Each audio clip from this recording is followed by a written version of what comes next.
Baik, kemudian Ibu, bagaimana konsep keselamatan itu? Sekarang kita akan bahas ini tentang di dalam waktu dulu di Al-Quran itu bagaimana dulu tuh, gitu. Ya, kalau di agama saya yang lama, itu kan di pertemuan live streaming kita pertama, saya udah menyenggol ya, bahwa keselamatan itu ditentukan oleh amal ibadah kita, oleh perbuatan baik kita, itu Ya, yang menentukan kita bisa ke surga atau tidak gitu.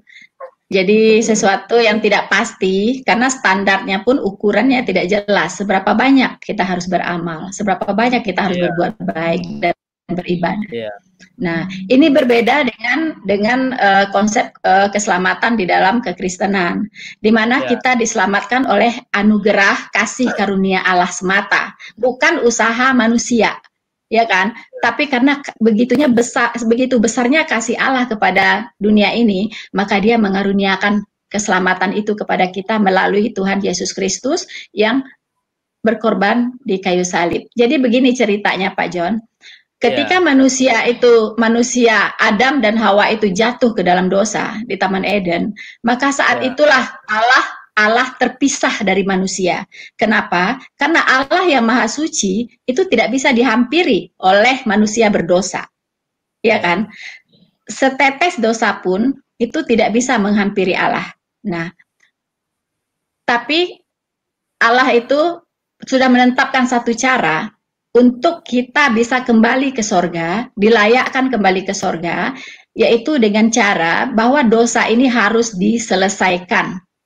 Ya, ya, jadi tidak bisa disogok pakai perbuatan baik, tidak bisa disogok pakai amal ibadah, tidak.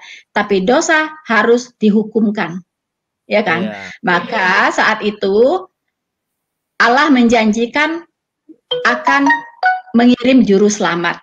Nah, juru ya, selamat inilah nanti yang akan menggantikan kita dihukum, ya kan? ya, Jadi seharusnya kita yang berdosa ini dihukum, tapi juru selamat ini yang dihukumkan untuk kita, begitu kan? ya, Nah, ya. saat itulah dosa kita diselesaikan. Diselesaikan berapa banyak? Apakah 25%, 50%, atau seberapa persen? Alkitab mengatakan dosa kita diselesaikan secara total, Ya. segala dosa kita, yaitu dosa kita yang dulu yang sudah kita perbuat, dosa kita sekarang yang sedang kita berbuat, dosa kita yang akan datang yang belum kita perbuat, itu sudah dipakukan di kayu salib dengan Oke. pengorbanan Tuhan Ah, Yesus. Nah, jadi saat itu Tuhan menjanjikan akan datang juru selamat. Nah, Adam, manusia di perjanjian lama, Adam sampai Zakaria ya, nabi terakhir ya, itu diwajibkan untuk melakukan ibadah simbolik, Pak John. ya. Nah, ibadah simbolik ini apa? Yaitu ibadah yang menyimbolkan sang juru selamat yang akan datang, yang masih jauh di depan, ya kan? Nah, Ya, caranya adalah ambil seekor domba jantan, ya kan? ya. Letakkan di atas mezbah, kemudian kita sambil mengaku dosa, kita potong, disembelih. Domba itu disembelih. Ini yang disebut dengan domba korban, ya Itu kan? kalau Nah, kalau di dulu di Islam itu kurban itu bagaimana, Bu? Apa simbolnya apa itu? oh, ya itu ada hari raya korban di agama Ah, saya yang lama, tapi ya. konsepnya udah beda, ya. Di Apa itu sana bukan untuk supaya kita diselamatkan, tidak ada konsep keselamatan di situ, tapi lebih kepada apa ya, sedekah gitu kan, eh, berkorban untuk yang sudah meninggal gitu. Itu juga supaya amalannya bertambah gitu ya. Jadi Oh, konsepnya beda gitu. Tapi sama-sama motong domba juga. Namanya juga hari raya korban gitu. Sampai hari oh. ini juga merayakan hari raya korban gitu. Iya, Nah, berarti ada ini kemiripan ya di perjanjian lama. ya, ya, ini diadopsi dari perjanjian lama, cuman dengan beda konsep gitu ya. Nah, ketika orang perjanjian lama melakukan ibadah simbolik ini, itu fungsinya adalah untuk mengingat juru selamat yang dijanjikan oleh Allah, ya kan? Dan Ya, untuk apa? Untuk diselamatkan karena juru selamat belum datang, jadi domba ini itu menyimbolkan sang juru selamat. Seperti inilah nanti juru selamat ini akan dikorbankan untuk menggantikan dosa seisi dunia, gitu. Nah, jadi mulai dari Adam ya sampai manusia terakhir nanti itu diselamatkan oleh sang juru selamat ini. Kalau kita sekarang, kita ini setelah Tuhan Yesus datang, Allah datang menjadi manusia yang bernama Yesus Kristus ini, dan dipakukan di kayu salib, menanggung dosa kita. Nah, kita diselamatkan oleh juru selamat yang sudah datang, Pak. Ya, juru selamat yang sudah datang. Tapi Adam sampai manusia sebelum kedatangan Kristus itu diselamatkan oleh juru selamat yang akan datang. Kalau kita diselamatkan oleh sampai manusia terakhir nanti yang belum lahir, itu diselamatkan oleh juru selamat yang sudah datang. Makanya Tuhan Yesus berkata, "Akulah jalan, kebenaran, dan hidup. Tidak ada seorang pun yang bisa masuk ke sorga, ke rumah Bapa, kecuali melalui aku." Artinya, mulai dari manusia pertama sampai manusia terakhir, semua bisa selamat masuk sorga hanya melalui iman, percaya kepada Yesus Kristus. Nah, imannya seperti apa? Apakah percaya begitu saja? No, ada namanya pengakuan iman, ya. Melalui apa? Melalui pertobatan, ya. Jadi tidak ada keselamatan tanpa pertobatan. Jadi kita mengaku kita orang berdosa, seharusnya kita dihukum di neraka karena dosa-dosa kita, dan kita percaya bahwa Tuhan Yesus sudah menggantikan kita dihukum. Nah, karena Dia sudah mati untuk kita, maka kita hidup baginya. Ya, jadi kita sekarang ini bukan kita lagi yang hidup, tapi Kristus yang hidup di dalam kita, gitu. Ya, nah, ada yang bertanya ke saya, Pak John, enak banget dong jadi orang Kristen, sudah pasti selamat. Kalau pasti selamat mah buat dosa aja lagi, gitu kan? Kan udah ditanggung dosanya. Ya kan, setelah itu ya udah bikin dosa aja banyak-banyak gitu. Nah, saya bilang orang ini tidak paham. Dia tidak tahu bahwa Allah itu tidak sebodoh itu. Allah menyediakan satu sistem. Jadi dia menyelamatkan orang by system. Sistemnya apa? Ketika kita bertobat dan percaya itu, menerima Yesus Kristus sebagai Tuhan dan Juru Selamat kita, saat itu juga hati kita dimateraikan dengan Roh Kudus. Dimateraikan. Kalau saya tanya pakar hukum, ya, apa sih artinya dimateraikan? Apa sih konsep materai itu apa sih? Materai itu ternyata artinya disahkan, Pak. Ya kan? Jadi kalau ada surat perjanjian di atas materai itu sah secara hukum. Jadi kalau kita dimateraikan dengan Roh Kudus, kita disahkan menjadi miliknya Allah. Kita bukan milik iblis lagi, tapi kita sejak saat itu menjadi miliknya Allah, dimateraikan dengan materai ilahi. Materai ilahi itu adalah Roh Kudus. Nah, jadi Roh dulu ya, itu di agama dulu itu bagaimana? Disahkan untuk jadi ini ya, supaya masuk surga itu bagaimana itu dulu? Nggak ada konsep itu, Pak. Nggak ada disah-sahkan ya? Itu nggak ada. Dimateraikan itu nggak ada. Makanya orang yang di luar Kristus, di luar iman kepada Tuhan Yesus, ingin sekali berbuat baik, ya jadi orang yang baik, orang yang nggak berbuat dosa, menjauhi dosa, tapi nggak mampu gitu. Hari ini baik, besok belum tentu gitu, ya kan? Hari ini dia baik sekali, besok udah jahat dia gitu. Jadi tidak ada yang mengendalikan. Nah, Roh Kudus ini fungsinya itu mengendalikan kita. Kalau saya katakan, saya berikan istilah sebagai remote kontrolnya orang percaya. Roh Kudus ini, ya. Setuju nggak Pak John? Remote control, ya kan? Kenapa? Saya merasakan gitu. Di saat saya ingin berbuat salah, ya kan? Itu dia udah berputar tuh di dalam. Aduh, kayak bola duri gitu ya. Aduh. Kalau dulu di agama lama dulu berarti kalau kita masuk Islam itu cuman ucap 2 kalimat syahadat ya sudah gitu. Enggak ada materai atau apa, maksudnya ada apa yang yang bisa meteraikan itu, enggak ada konsep itu sama sekali ya. Enggak, setahu kita lihat aja sekarang mu'alaf ya kan? Begitu gampangnya gitu ya, jadi mu'alaf ya kan, mengucapkan 2 kalimat syahadat udah jadi Islam dia. Tapi kalau kita kan harus bertobat sungguh-sungguh, percaya sungguh-sungguh, ya kan? Dan belajar dulu, diajar dulu, baru baru paham dulu, baru bisa jadi Kristen gitu. Jadi nggak seperti Jadi gampang jalan gitu. ke surganya juga enggak jelas ya gitu. Artinya mudah-mudahan masih gitu. Semuanya Ya masih kalau terserah ya, Allah gitu ya. ya gimana kalau melalui ibadah dan amal baik itu kan setiap orang beda-beda kemampuannya, Pak. Jadi siapa yang Iya. bisa pastikan gitu? Siapa yang bisa pastikan? Kalau ini jelas kepastian gitu. Ya, mungkin Ya, bisa kutip satu ayat, Pak. iya Ya, boleh. satu ayat dari Terima. dari Tuhan Yesus tentang kepastian masuk surga itu ya. Iya. Tunggu saya ambil kacamata. Ini tunggu. Yohanes Yohanes 10 ayat 27 sampai 28. Oke, Bisa Yohanes dibacakan Pak John? 10 ayat 27. Oke, Sampai kita baca. 28. Domba-dombaku mendengarkan suaraku, dan aku Yes. mengenal mereka, dan mereka mengikut aku. Dan aku Yes. memberikan hidup yang kekal kepada mereka, dan mereka pasti tidak akan binasa sampai selama-lamanya. Dan Selama-lamanya. seorang pun tidak akan merebut mereka dari tanganku. Amin. Yes, amin. Ya. Itu Tuhan Yesus sendiri yang ngomong.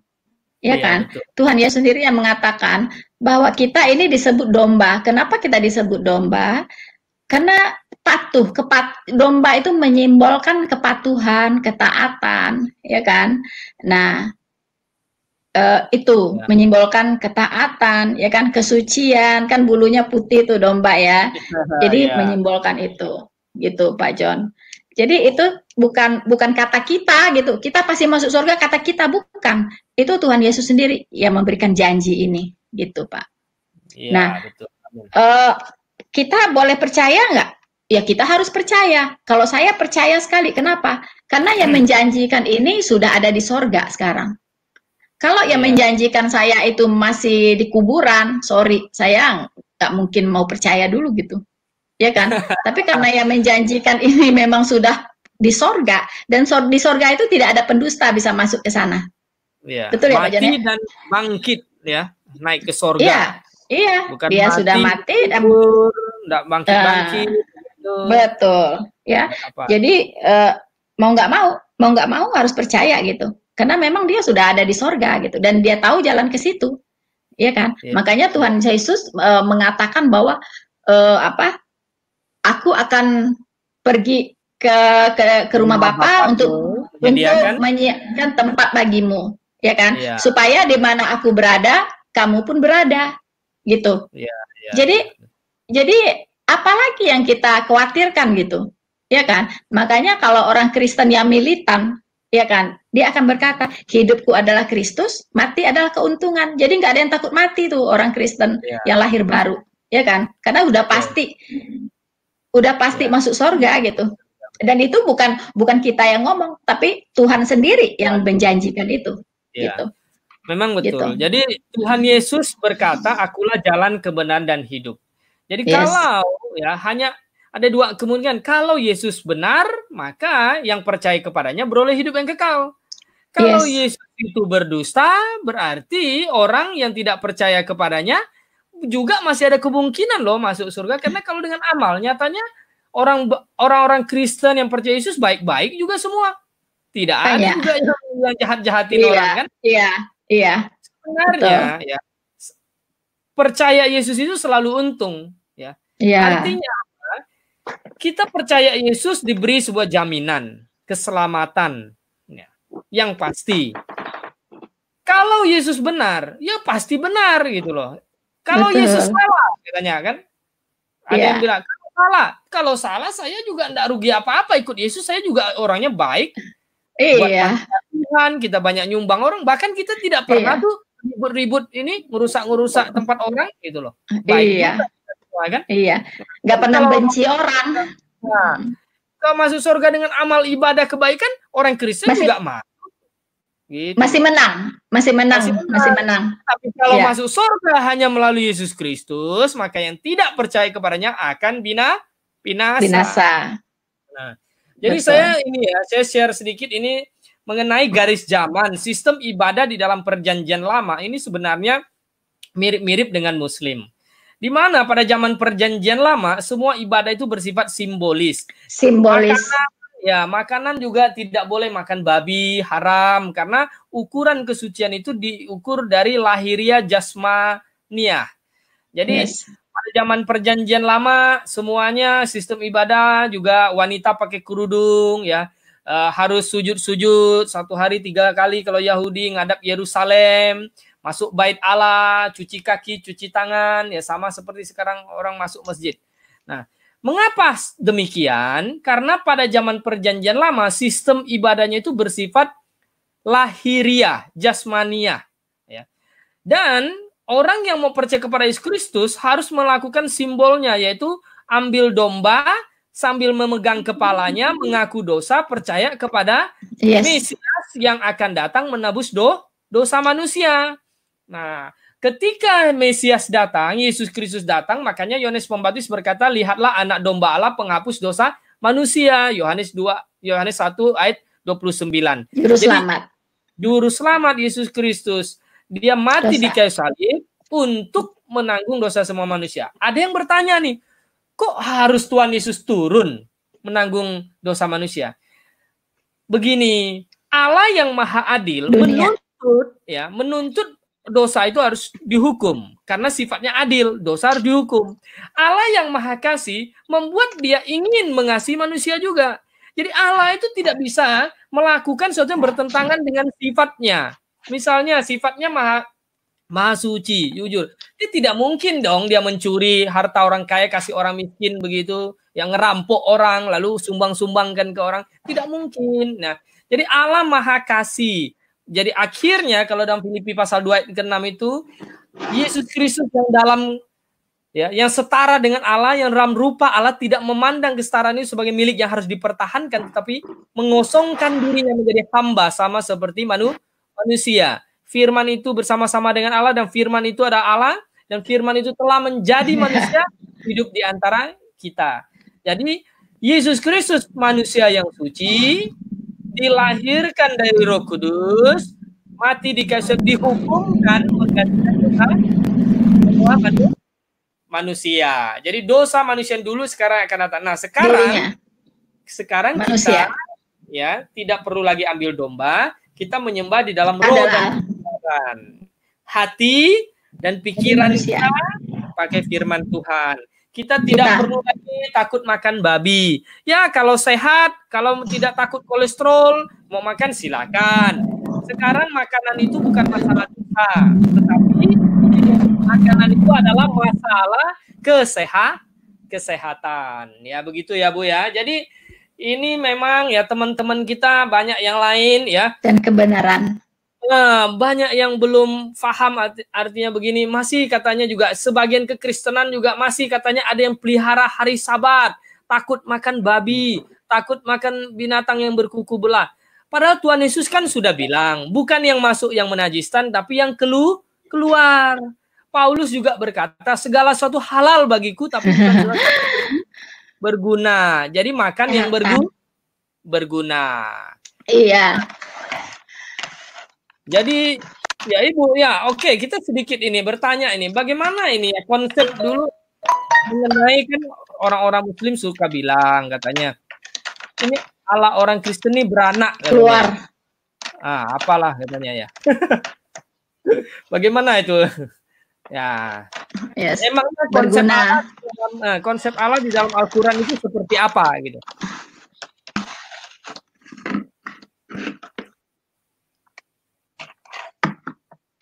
Ya. Beranak. Ya. Halo? Iya, begini Pak John. Diperanakan ya. Kul a'udzu birabbin yulad wa lam yakul lahu kufuwan ahad. Nah, ya. Halo? Ya, halo. Halo Pak John? Ya, dengar. Ya, coba diulangi Bu. Tadi kurang dengar. Halo? Halo? Del, baterainya tolong Del. Ini dengar, bisa dengar. Ya, dengar Pak John? Bisa dengar ya. Ya. Oke. Begini Pak John, ya.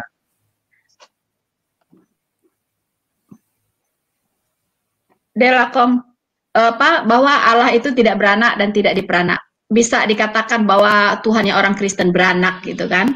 Nah, pasti tidak beranak gitu. Karena memang ada tulisannya di Alkitab itu ada kata anak Allah ya kan. Nah, anak Allah ini ada yang A-nya huruf besar, terus anak Allah itu yang dimaksud adalah Tuhan Yesus. Tuhan Yesus itu anak Allah itu dalam konsep relationship.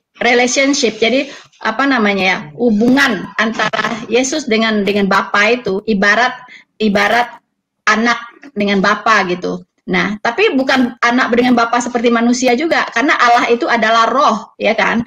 Allah itu adalah roh, jadi yang masuk ke rahim Maria itu adalah roh Allah gitu. Roh Allah sendiri yang masuk ke rahim Maria gitu. Nah, menjadi manusia gitu. Mengapa harus jadi manusia? Karena Tuhan Yesus datang untuk menyelamatkan manusia. Nah, kalau sekiranya Allah mau menyelamatkan monyet, tentu dia datang jadi monyet. Betul ya? Karena yang mau diselamatkan adalah manusia, maka harus datang sebagai manusia, begitu.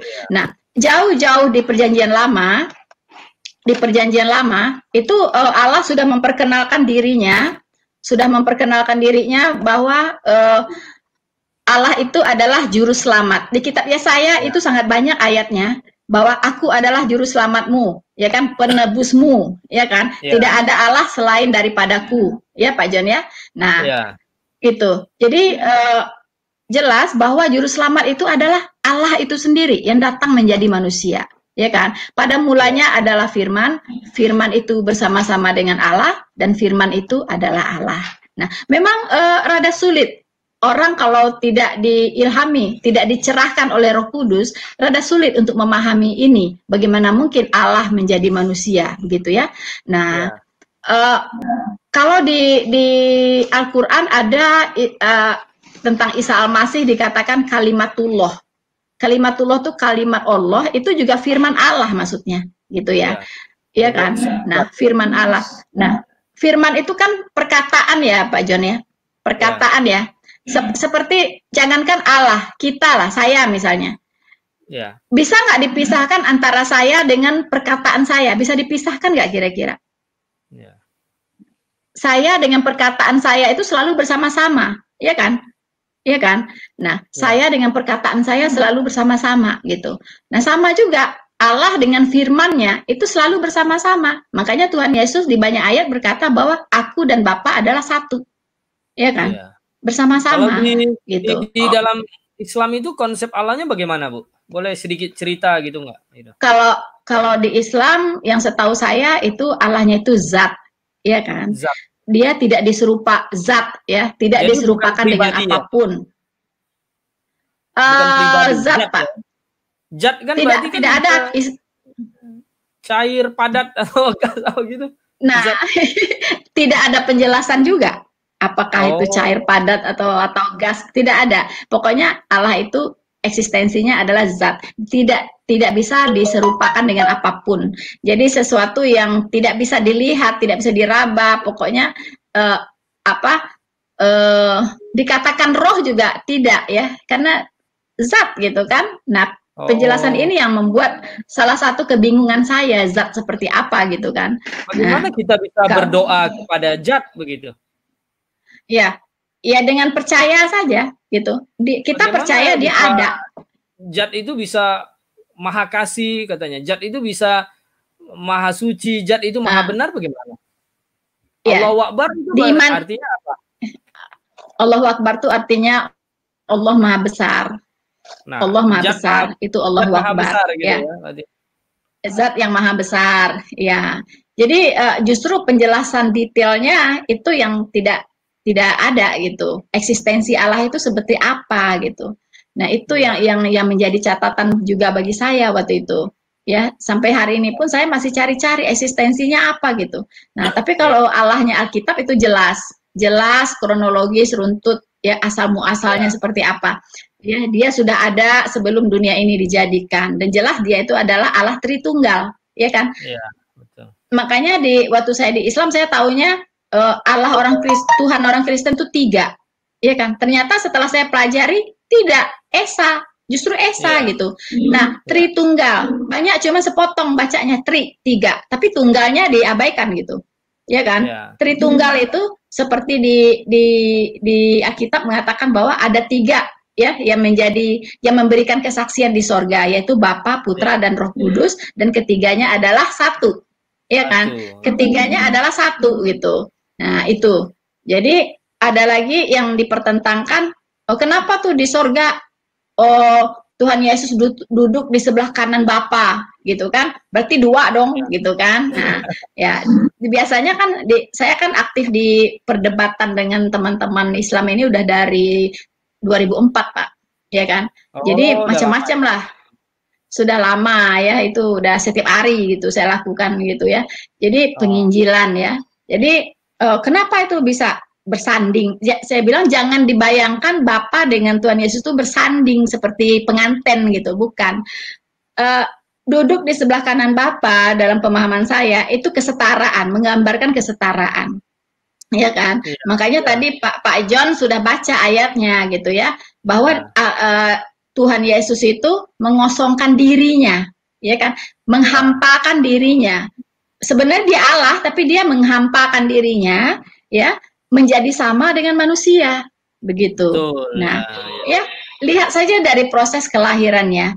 Tuhan Yesus itu tidak lahir dari hubungan seksual, ya, tidak dari dari benihnya manusia, tidak, ya. Tuhan Yesus itu tidak dari benih manusia dilahirkan, tidak juga dari benihnya Maria atau Yusuf, tidak, ya kan? Karena masih perawan ini, yang betul. Perempuan ini, ya kan? Maria perawan gitu, perawan suci. Kenapa dipilih perawan suci? Ya karena Allah itu maha suci, jadi dia tidak bisa menyangkali dirinya, gitu. Maka dia lahir sebagai manusia pun harus dengan cara yang suci, gitu. Tidak wanita yang tidak tersentuh oleh pria gitu ya, masih perawan. Nah itu yang rahimnya dipinjam lah istilahnya, dipinjam oleh Allah untuk dia lewat. Kenapa nggak tiba-tiba jeduk udah jadi Yesus di luar udah gede gitu? No, ya karena Tuhan itu nggak seperti itu gitu. Dia selalu, karena dia datang sebagai manusia, maka harus diikutin proses kelahiran manusia seperti apa. Dihamili dulu, ya, dikandung dulu 9 bulan baru lahir. Ya dia ikutin gitu, ikutin alurnya gitu. Menjadi manusia seperti itu. Mana ada manusia tiba-tiba ada, itu mah hantu ya Pak Joten ya. Ya, tiba-tiba ada gitu. Enggak, ya, itu bukan ya kan? Itu. Iya. Yang sering ditanyakan sama orang-orang ini kan, agama lain itu kan, oh Tuhan kalian itu beranak lah apa. Sebenarnya beranak tidak cerdas sih. Sebenarnya yang ini apa olo-olo aja gitu kan. Padahal kebanyakan olo-olo. Ya, kita tahu bahwa bukan demikian. Lalu bagaimana menjelaskannya? Tiga di dalam satu. Sebenarnya itu begini. Dasarnya itu adalah ya Alkitab firman Allah atau kitab lain itu yang firman Allah. Jadi gini, saya bisa kenal Ibu Rina Solihin adalah ibu memperkenalkan diri kepada saya. Saya tidak mungkin bisa kenal dengan ibu kalau ibu tidak memperkenalkan diri kepada saya. Nah, jadi kita orang Kristen bisa tahu tentang Allah Bapa, Allah Anak, Allah Roh Kudus adalah karena firman-Nya Alkitab yang tadi kita katakan dasarnya itu firman Tuhan benar memperkenalkan dirinya. Kalau dia memperkenalkan dirinya sebatas yang ingin dia kasih tahu tentang dirinya pada kita, ya kita sebatas itulah kita tahu tentang dirinya, kan begitu. Jadi sama seperti gini, ini banyak teman-teman yang komen gitu kan, yang nonton channel YouTube saya, mereka kan belum kenal saya siapa, paling tahu ya saya kasih tahu nama saya, nah Jonsu, apakah saya lahir tahun berapa, hobi saya apa, mereka nggak tahu. Jadi mereka bisa tahu tentang saya sebatas saya kasih tahu. Demikianlah Allah, Tuhan Yesus Kristus datang ke dunia ini, kita bisa tahu tentang dirinya sebatas dia kasih tahu tentang kita. Kita tidak bisa menduga-duga gitu loh. Yang lebih konyol memang sebenarnya adalah berkata yang kita sembah itu sesuatu bukan pribadi, bukan roh, bukan apa, zat. Nah, bagaimana zat itu bisa menolong kita? Bagaimana dia bisa mengasihi kita? Nah, ini kan yang lebih aneh lagi gitu, secara saintis ya, kalau kita mau diskusi secara saintis gitu loh. Zat itu kan terdiri ada cair, padat atau apa gitu. Nah ini lebih aneh lagi gitu. Makanya saya banyak lihat ya orang-orang mualaf center itu kan komen, oh Yesus itu bukan Tuhan, bagaimana sih Tuhan bisa ini? Nah konsep itu mereka itu tidak baca di dalam Alkitab. Memang Tuhan seperti itulah dia memperkenalkan diri kepada Kepada manusia, tidak ada manusia. cara lain. Ya. Nah, oke Bu, Betul. kita lanjut ke topik ini. Kan mereka suka Ya. bilang juga ya, dulu Ah. non Kristen suka bilang bahwa oh, ini orang Kristen ini nyembah patung katanya. Emang patung apa yang disembah? Saya belum pernah ada patung di rumah saya atau di gereja. Iya. Iya. Ya, sama Pak John. Ya. Puji Tuhan selama jadi Kristen ikut Tuhan Yesus, satu kali pun saya belum pernah lihat patung nggak ada di gereja. Dan di rumah saya pun nggak ada patung. Patung apapun nggak ada. Ya kan? Nah, Ya. coba Pak John, kita buka Ya. dulu Imamat 26 ayat 1. Ya, Imamat 26. Bagaimana Tuhan sangat menganggap itu sebuah kekejian, sangat dilarang keras untuk menyembah patung dalam bentuk apapun. ya. Bahkan bukan patung aja, berhala-berhala dalam bentuk yang lain pun itu tidak boleh disembah. Ya. Imamat 26 ayat 1 ya. 1.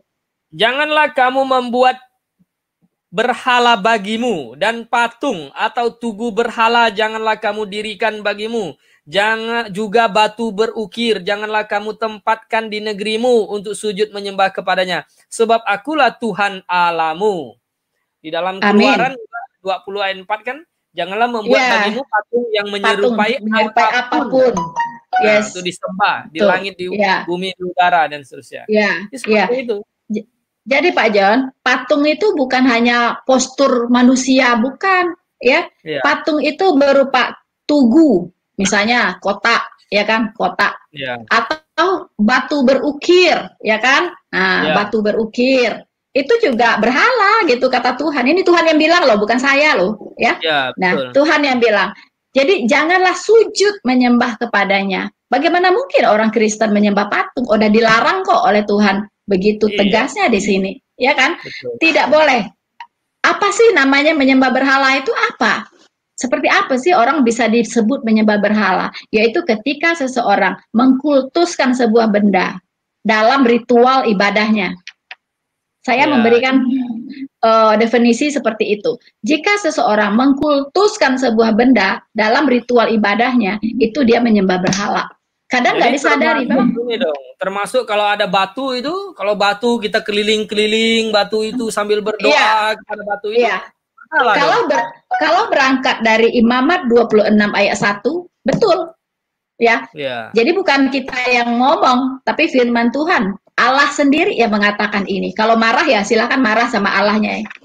Iya, betul. Makanya saya pun bingung kalau sekali ini kan waktu saya pernah diundang di itu kan IAIN ya.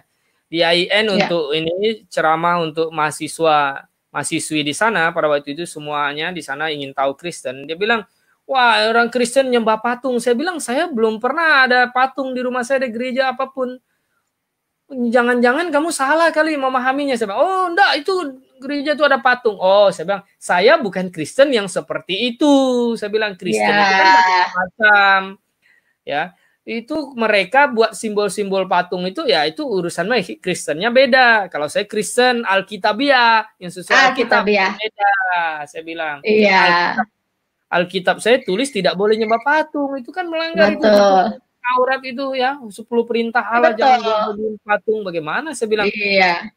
Jadi termasuk dong Bu ya. Sebenarnya mereka menuduh kita untuk bilang nyembah patung, mereka sendiri mungkin tiap tahun keliling-keliling 7 kali lah. Nanti katanya ada rumah itu lagi kan, ada apa? Ada bangunan ini harus lempar jumroh, dilempar begitu. Nah, bagaimana itu? Bukankah berhala itu? Makanya saya katakan itu. Jadi begini Pak John, ya memang orang bilang tunjuk satu tapi 4-nya ke kita gitu kan. Kita nunjuk orang 1 jari tapi yang lain 4-nya ke kita gitu. Jadi saya sebenarnya nggak begitu nyaman ya membahas ini ya. Tapi karena memang ditanya ya saya harus jawab gitu kan. Itu kan iman saya bahwa saya waktu jadi Islam, mengapa saya nggak enggan naik haji itu di pikiran saya sudah nggak ini gitu loh ya. Jadi ngapain sih gitu kan. Nah, setelah jadi Kristen saya semakin yakin dengan Imamat 26 ayat 1 ini ya kan. Imamat ini kan ditulis oleh siapa Pak John? Ya, oleh Musa lah kan. Nabi Musa loh. Ya, Nabi Musa loh. Itu apa ribuan tahun ya. Iya kan? Ya, ini sudah ditulis, Allah sudah melarang gitu untuk membuat patung, membuat tugu berhala, batu berukir, sudah diwanti-wanti jangan sujud menyembah kepadanya gitu.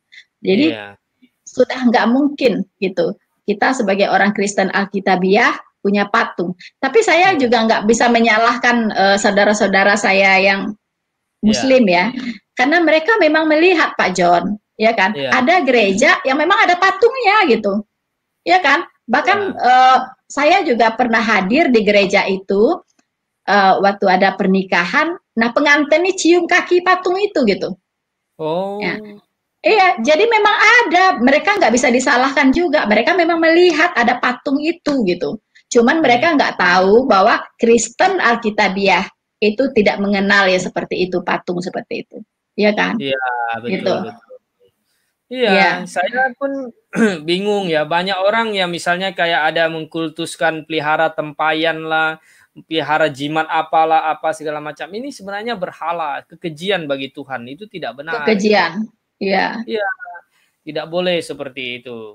Ya, jadi sahabatku dimanapun Anda berada, ya Kristen yang Alkitabiah tidak menyembah patung. Nah, ada yang bertanya lagi kepada saya, Pak Jonsung, dia bilang, itu saya lihat Yesus, wajah Yesus itu kan seperti itu, Kak. Oh, saya bilang, saya itu tidak percaya itu wajah Yesus, itu hasil imajinasi dari orang-orang, ya. Pelukis yang berbeda. Coba lihat, kalau misalnya ya, pelukis Afrika, dia melukis wajah Yesus itu agak kulit hitam. Agak kriwil, rambutnya keriting-keriting. Kalau yang Asia, matanya sipit, kulitnya sawo matang, rambutnya cepak. Aduh, saya bilang ini kan hasil imajinasi dari manusia. Kita bukan menyembah kepada hasil lukisan itu, tapi kita menyembah di dalam roh dan kebenaran.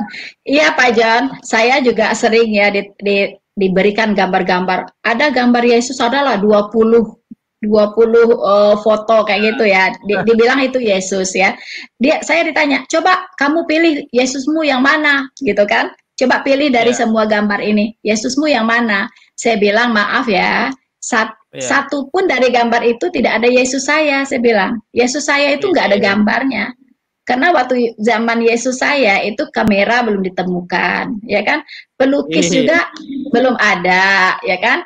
Dan kalau saya lihat yang ada di kalender itu untuk Yesus saya itu kegantengan, terlalu ganteng justru, ya kan? Karena Alkitab memberitahukan, di kitab Yesaya bahwa Yesus saya itu tidak ganteng, dia tidak tampan, semaraknya pun tidak ada, sehingga orang menginginkannya. Jadi sehingga perempuan jatuh cinta padanya lah gitu ya. Iya, nggak bisa jatuh cinta saking mungkin jelek ya Pak ya, tidak tampan gitu.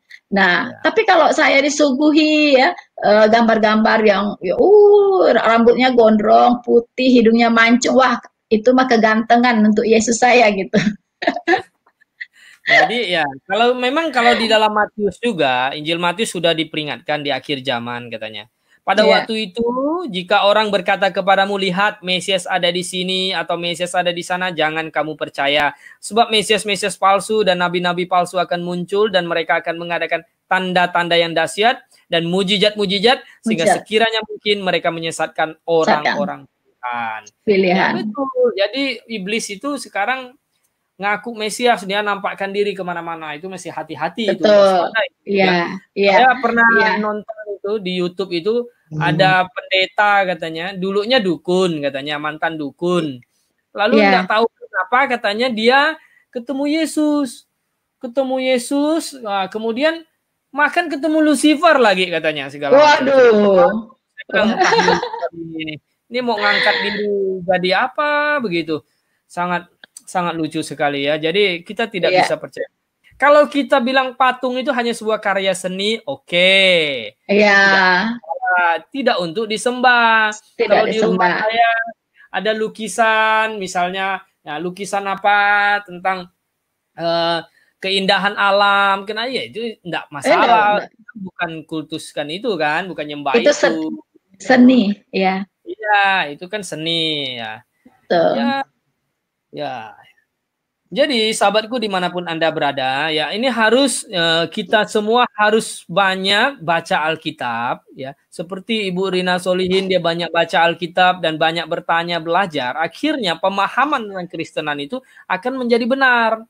Kalau ya kita kalau kita itu tidak pernah baca Alkitab, cuma datang ke gereja, hora-hore, joget-joget pulang, gitu. Nah, ini bahaya, bisa disesatkan begitu ya. Ini harus banyak baca Alkitab dan cross check kita semuanya ya. Oh iya Bu, pertanyaan terakhir ini terasa udah 1 jam loh. Nggak terasa ya. Iya Pak John. Bagaimana pendapat Ibu? Kan Ibu kan orang Minangkabau, orang Payakumbuh. Betul. Nah, Iya. jadi itu Gubernur Sumatera Barat itu bisa melarang, katanya menghapus Injil di dalam bahasa Minangkabau. Bagaimana pendapat Ibu melihat hal ini? Ya, coba kasih sedikit ini pendapat. Ya, sedikit pandangan pribadi ya Pak John ya.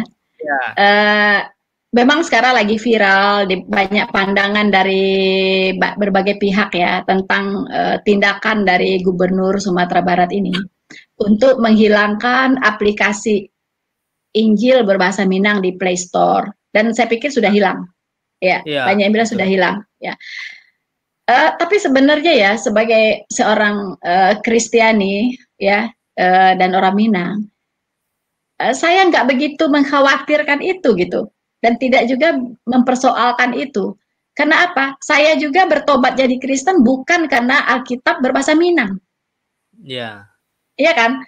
Dan saya pastikan tidak banyak yang tahu kalau ada Injil berbahasa Minang. Saya juga banyak teman-teman bilang, ada ya? Ada ya bahasa Minang ya? Berarti mereka juga nggak begitu tahu gitu kalau ada Alkitab berbahasa Minang. Tapi setelah gubernur ini bersikap seperti itu, orang jadi tahu semua gitu. Iya. Iya kan? Akhirnya orang Minang. Iya. Dan orang Minang itu bisa bahasa Indonesia baik sekali gitu. Jadi kalau mau hapus Alkitab berbahasa Minang nggak ngaruh sebenarnya sih. Iya kan? Dan nggak perlu diributkan juga gitu. Kalau saya sih positive thinking aja Pak. Karena sekarang kan udah dekat-dekat pemilu. Pernah tahu itu ada ininya, isu politisnya lah ya kan. Ya misi politisnya saya nggak tahu ya. Tapi kalau bagi saya ya udahlah, nggak usah dibahas gitu ya, nggak usah dibahas. Kalau mau baca Injil mah bahasa Indonesia di Play Store banyak banget, tinggal di-upload ya kan. Iya. Orang dan sekarang cerdas, bahasa Inggris pun jago, bahasa betul.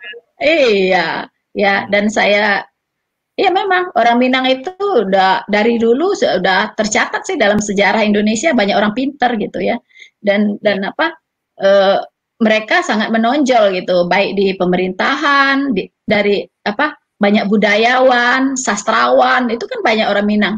Mereka bukan orang-orang bodoh gitu. Jadi kalau mereka mau tahu, memang mau baca Injil ya nggak perlulah yang bahasa Minang, nggak ada juga nggak apa-apa. Bahasa Indonesia, bahasa Inggris banyak kok, gitu kan.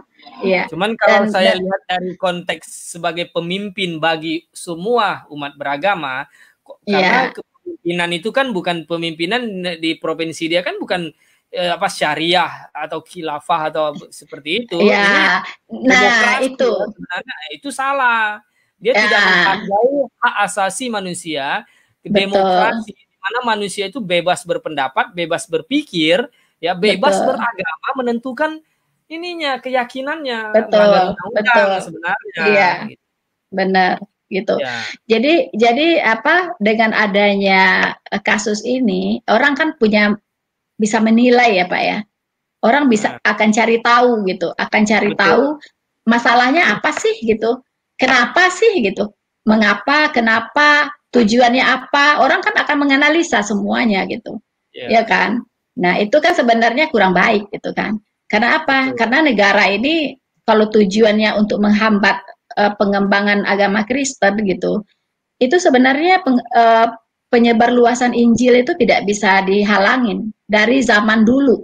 Kita tahu Betul. kan berapa banyak pahlawan-pahlawan iman, pemberita-pemberita Injil yang mati syahid gitu ya, martir ya, yang Iya. dianiaya, yang dibunuh. Tapi apakah kekristenan jadi macet? Enggak kan? Justru semakin dihambat, semakin merambat.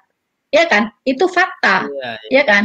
Itu fakta Betul. gitu. Enggak bisa dihalangin. Karena di Alkitab sudah mengatakan bahwa Injil itu adalah kekuatan Allah. Siapa sih yang bisa melawan Allah? Betul. Ya kan? Iya. Siapa yang bisa melawan Allah gitu? Enggak Makanya ada. saya bilang kan, saya makanya bilang bahwa di negara ya, misalnya kayak Amerika dengan demokrasi itu bebas. Orang bebas Iya. berpikir, bebas menentukan. Sehingga akhirnya mereka menggunakan akal budinya untuk membandingkan dan berpikir, dan mereka menemukan kebenaran. Iya.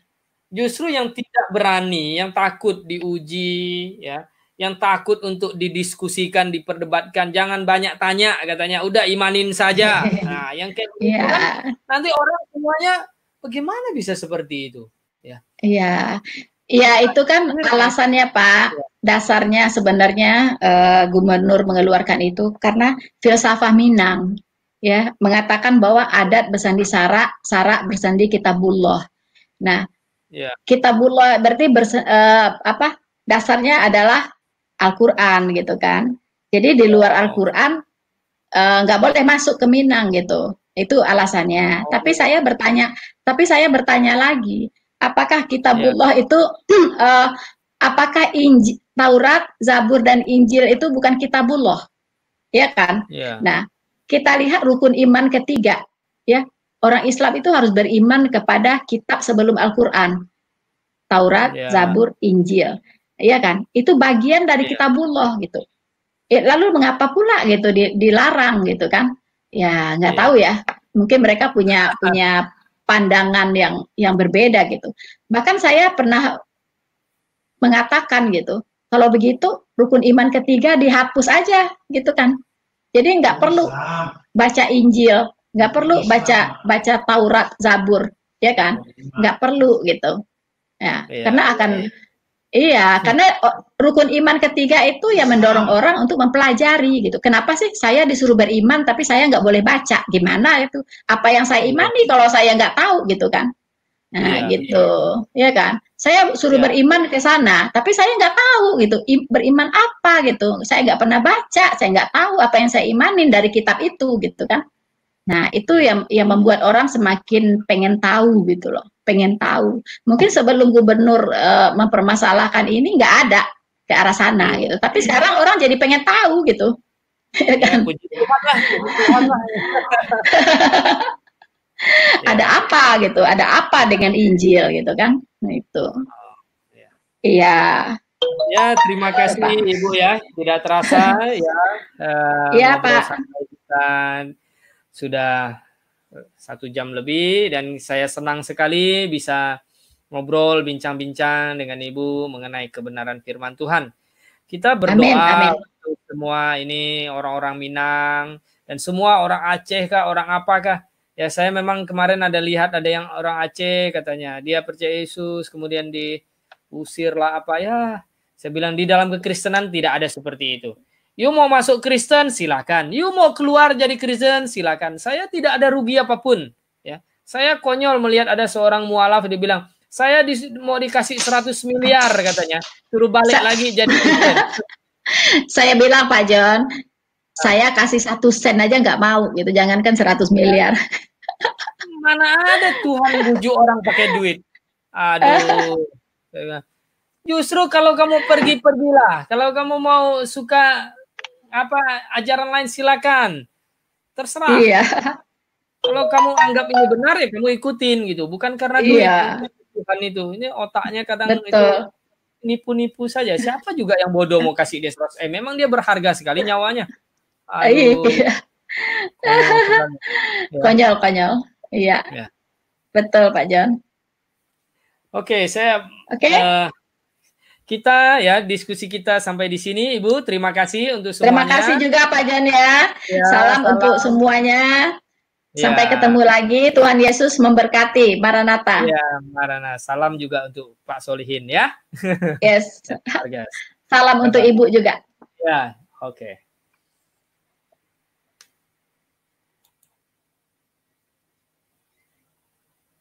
Baik sahabatku dimanapun Anda berada ya, Anda melihat di sini ya, apa yang saya bincangkan, apa yang saya bicarakan dengan Bu Rina Solihin ya, akhirnya dia bisa mengerti kebenaran adalah karena melalui pembelajaran Alkitab yang dalam.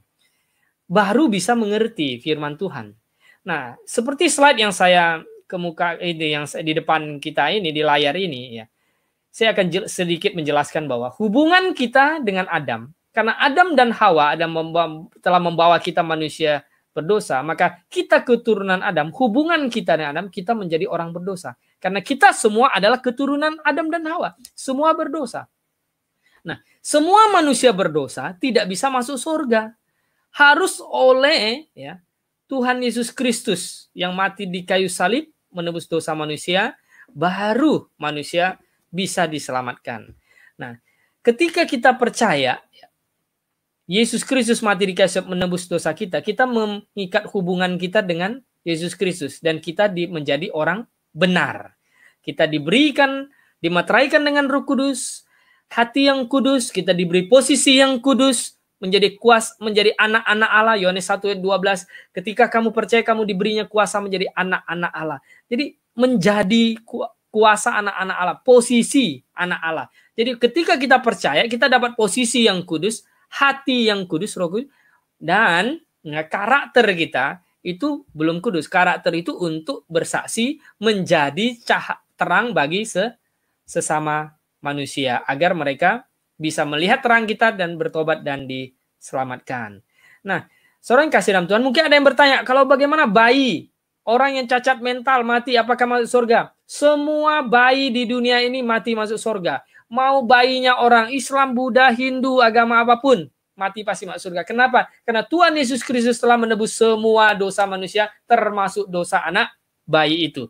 Apalagi orang yang dari bayi cacat mental, autis, atau Down syndrome, ya, semua dosa telah ditanggung oleh Tuhan Yesus Kristus. Nah, tetapi kalau anak bayi itu tumbuh dewasa, menjadi besar, dia disuruh bertanggung jawab untuk bertobat percaya Yesus Kristus. Kalau tidak bertobat, maka dia tanggung sendiri dosanya.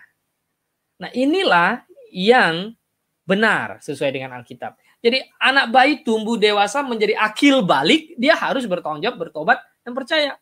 Kalau dia tumbuh akil balik, dia belajar, ya, tarik pedang, dia percaya, dia belajar pakai teriak-teriak, ya, jihad apa segala macam. Dia harus bertobat dan percaya kepada Tuhan Yesus Kristus. Kalau tidak, dia akan binasa, tanggung sendiri dosanya. Jadi sahabatku, dimanapun Anda berada, saya memilih, ya, percaya kepada Tuhan Yesus Kristus sebagai juru selamat saya. Dan Ibu Rina Solihin juga telah melewati perjalanan waktu yang panjang, akhirnya memutuskan untuk percaya kepada Yesus Kristus. Saya harapkan, ya, saudara-saudara semuanya, sahabat dimanapun berada, mau di Minang, di Aceh, ya, di Arab, kan, entah di manalah, ya, percayalah kepada Tuhan Yesus Kristus. Engkau akan selamat, ya, dan kau bersaksi, engkau dan seisi rumahmu akan diselamatkan. Sehingga mereka semua bertobat dan percaya kepada Tuhan Yesus Kristus. Tidak ada jalan lain. Di bawah kolong langit ini tidak ada nama lain yang diberikan bahwa manusia dapat diselamatkan. Hanya dalam nama Yesus Kristus. Akulah jalan kebenaran dan hidup. Tidak ada seorang pun datang kepada Bapa kalau tidak melalui aku. Jadi sahabatku dimanapun Anda berada, mari bertobatlah.